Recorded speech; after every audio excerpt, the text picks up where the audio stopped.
హరి ఓం. ఆధ్యాత్మిక మిత్రులారా, లంకకు చేటు చేసి లంకా దహనం ద్వారా రాక్షసుల్లో భయోత్పాతాన్ని సృష్టించి హనుమంతుడు సముద్రాన్ని లంఘించి వెళ్ళడం తర్వాత దశాననుడు తన సభలో ఉన్నటువంటి అమాత్యులతో మంత్రాంగం చేయడం ప్రారంభించాడు. నమ్మశక్యం కానిదైనా నమ్మవలసి వస్తుంది. ఒక వానరుడు 100 యోజనాల సముద్రాన్ని లంఘించి లంకలో ప్రవేశించాడు.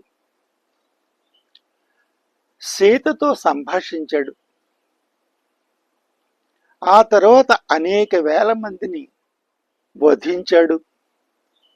ఆ తరువాత అతన్ని పట్టి తెస్తే లంకా దహనం చేశాడు. అన్నీ చూస్తుంటే నమ్మశక్యం కావటం లేదు. మనం ఇప్పుడు రామలక్ష్మణులతోటే కాకుండా వానరులతో కూడా మనకు వైరం వచ్చింది. ఈ నరవానరులను ఎలా ఎదుర్కోవాలి? రాముడు సుగ్రీవుని సహాయంతో కోట్లాది మంది వానర సేనతో వస్తున్నట్లుగా వార్తలు వస్తున్నాయి. ప్రకృతి శక్తులను ఉపాసించేటటువంటి రామునికి సముద్రం అడ్డు కాదు. వారు వస్తే వారిని ఎలా ఎదిరించాలి? దీని గురించి మీ ఆలోచనలు ఏంటి, నాకు వివరించండి అని చెప్పేసి దశాననుడు కోరాడు. దానితో మంత్రులు మహాపార్శ్వుడు, ప్రహస్తుడు మొదలైనటువంటి వారు తమ తమ యొక్క ఆలోచనలను చెప్పడం ప్రారంభించారు. నరవానరులకు భయపడడం ఏమిటి? మీరు దేవతల్ని జయించారు, కుబేరుని జయించారు, యముణ్ణి జయించారు, గంధర్వులను, యక్షులను, నాగులను కూడా భయపెట్టారు. అటువంటి మీరు 2 మానవులకు, కొద్దిమంది వానరులకు భయపడడం ఏమిటి?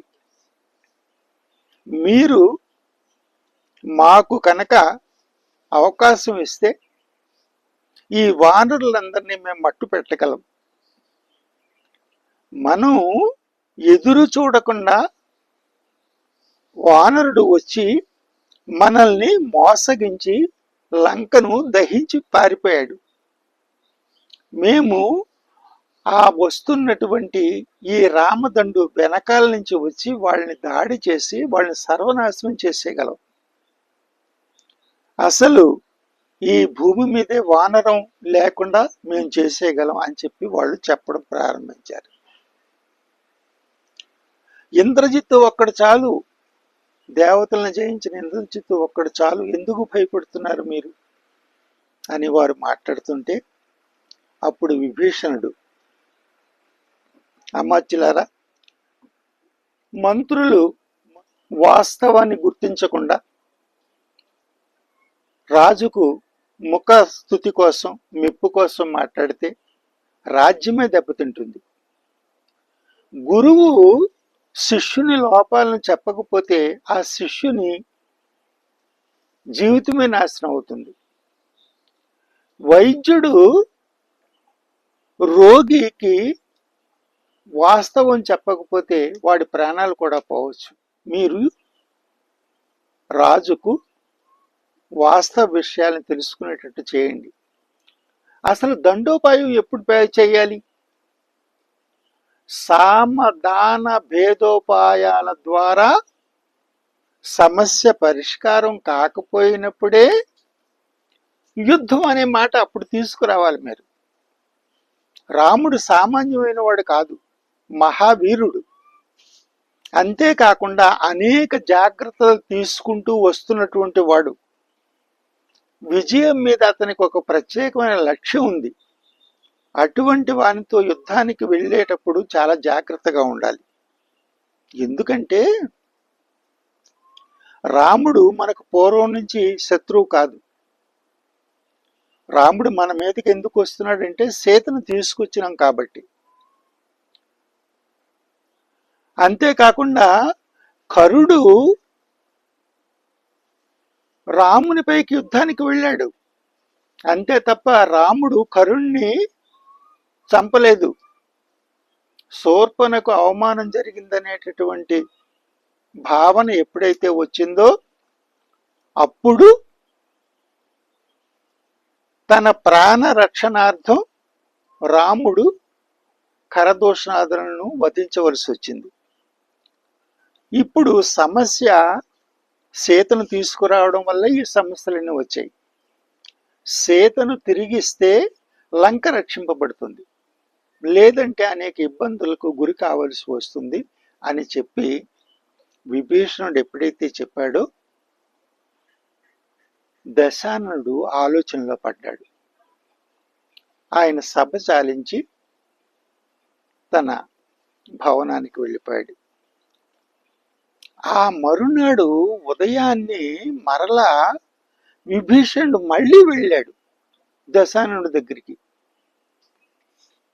మహారాజా, లంకలో అనేక దుశ్శకునాలు ఏర్పడుతూ ఉన్నాయి. హోమజ్వాలలు సరిగ్గా రావటం లేదు, అగ్ని ఆరిపోతూ ఉంది, ఆవులిచ్చిన పాలు విరిగిపోతున్నాయి.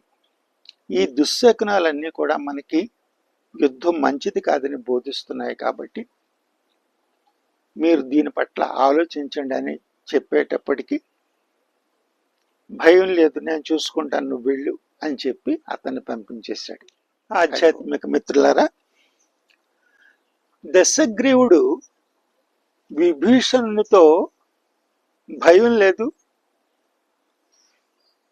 అని చెప్పిన ఆయన మనసులో అప్పటికే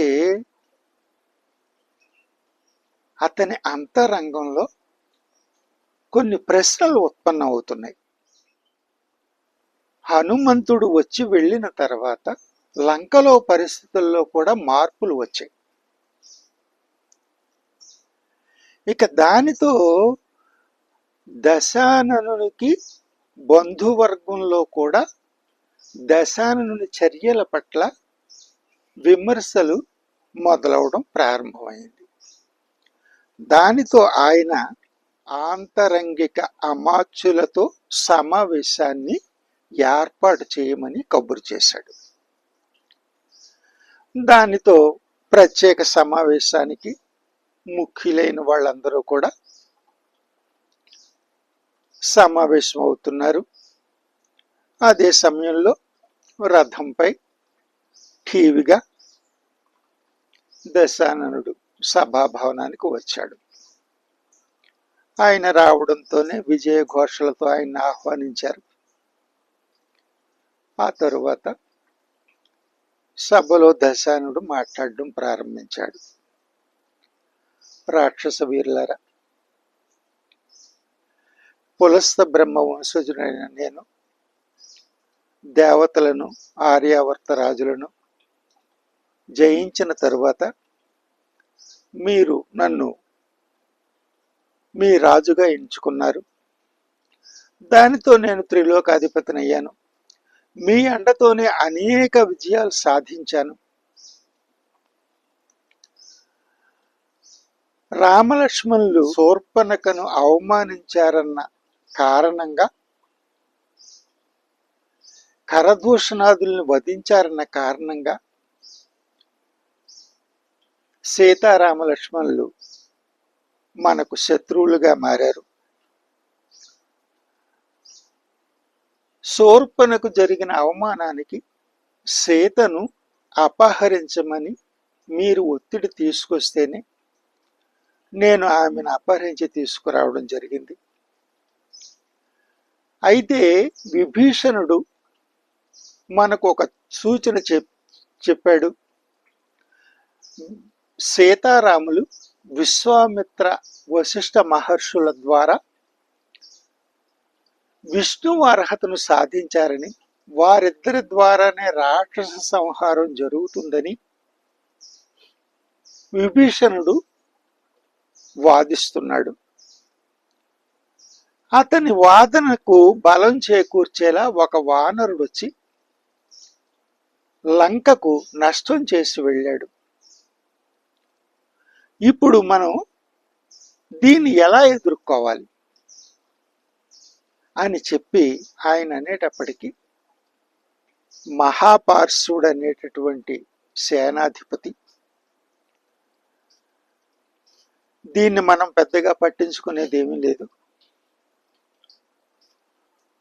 శూర్పణకు జరిగిన అవమానానికి నీవు సీతను అవమానించి ప్రతీకారం తీర్చుకో అన్నాడు. అంటే దశాననుడు, నేను పులస్త వంశజుడిని, ఒక స్త్రీని అవమానపరచడం నాకు ఇష్టం లేదు అని చెప్పడంతో విభీషణుడు మళ్ళీ లేచి, మహాపార్శ్వ, మీరు రాముని యొక్క శక్తిని తక్కువగా అంచనా వేస్తున్నారు. సీత జన్మించినదే రావణ సంహారం కోసం జన్మించింది అనే భావం వ్యక్తం అవుతోంది. అందుచేత మీరు రాజుకు మేలు చేకూర్చేది లంక రక్షింపబడేటట్టుగా మీ ఆలోచనలు ఉండాలి అని చెప్పి కూర్చున్నాడు. దానితో ప్రహస్తునికి చాలా కోపం వచ్చింది. ఎందుకంటే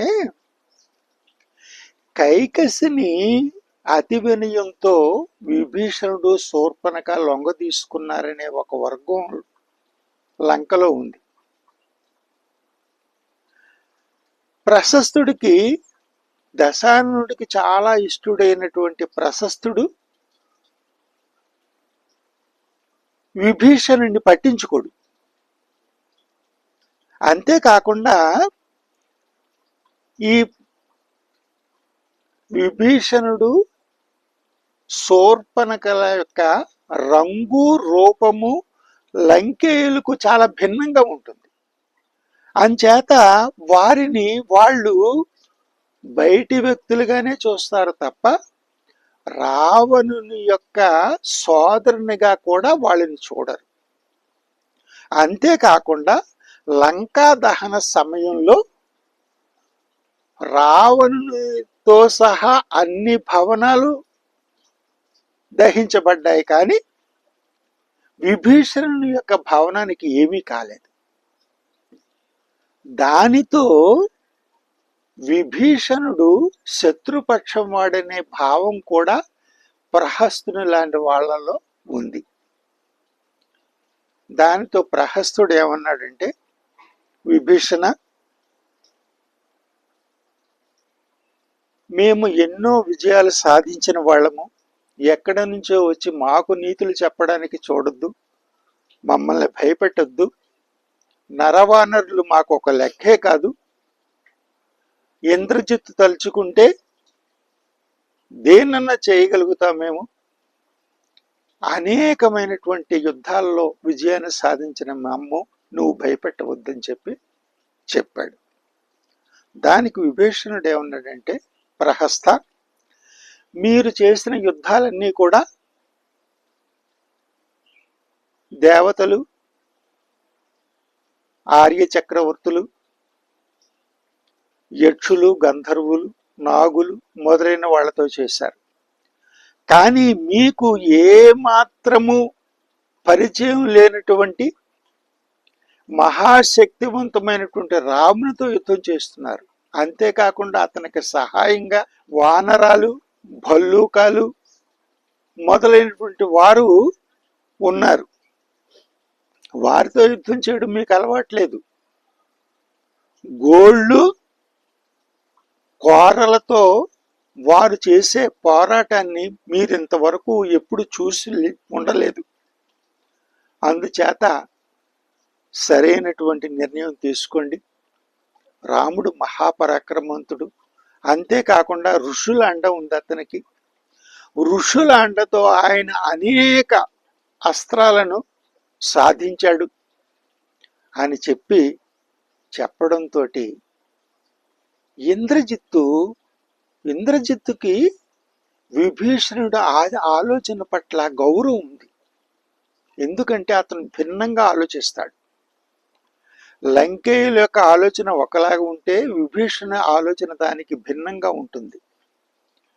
దాంట్లో కొంత వాస్తవం కూడా కనిపిస్తూ ఉంటుంది. కానీ యుద్ధం ముంచుకొచ్చినప్పుడు శత్రువుని పొగుడుతూ ఉంటే అది సైన్యంలో బలహీనతగా మారుతుంది. అందుచేత ఇంద్రజిత్ ఏమన్నాడంటే, చిన్నాన్న ఏం మాట్లాడుతున్నారు మీరు? శత్రువుని పొగడ్డం మంచిది కాదు యుద్ధం ముంచుకొచ్చిన సమయంలో. అది మన సైన్యంపై దుష్ప్రభావాన్ని చూపిస్తుంది. అందుచేత మీరు ఈ వాదనను కట్టిపెట్టండి అని చెప్పి ఎప్పుడైతే అలాగా అతను అన్నాడో దానితో దశాననుడు కూడా దానికి అంగీకారం తెలుపుతూ ఉన్నాడు. ఇంద్రజిత్ ఎప్పుడైతే అలాగ సూచన చేశాడో వెంటనే విభీషణుడు, నాయన నీవు చిన్నవాడివి, రాముని గురించి నీకు తెలియదు, ఇది మనం లంకను రక్షించుకోవాల్సి ఉంటుంది అని చెప్పి, మహారాజా మీరు సీతను తిరిగి రామునికి అప్పగించడం చాలా మంచిది అని ఎప్పుడైతే చెప్పాడో దశాననుడికి చాలా కోపం వచ్చింది. విభీషణ, నేను ఐశ్వర్యంతో తొలతూగుతూ ఉన్నానని చెప్పి నీవు ఈర్షపడుతున్నావు. దానివల్లే పదే పదే దీన్ని వ్యతిరేకిస్తూ ఉన్నావు. నువ్వు జ్ఞాతులు కానీ దాయాదులు కానీ ఎప్పుడూ ప్రమాదమే. శరదృతువుల్లో మేఘం వంటి వాడు దాయాది. ఆ మేఘం గర్జిస్తుందే తప్ప వర్షించదు. అలాగే నీవు నాకు ఎంతవరకు సహాయపడతావో తెలియదు, కానీ నా సైన్యంలో ఓ విధమైనటువంటి భయాన్ని రేకెత్తిస్తున్నావు. అందుచేత దీన్ని నేను అంగీకరించను.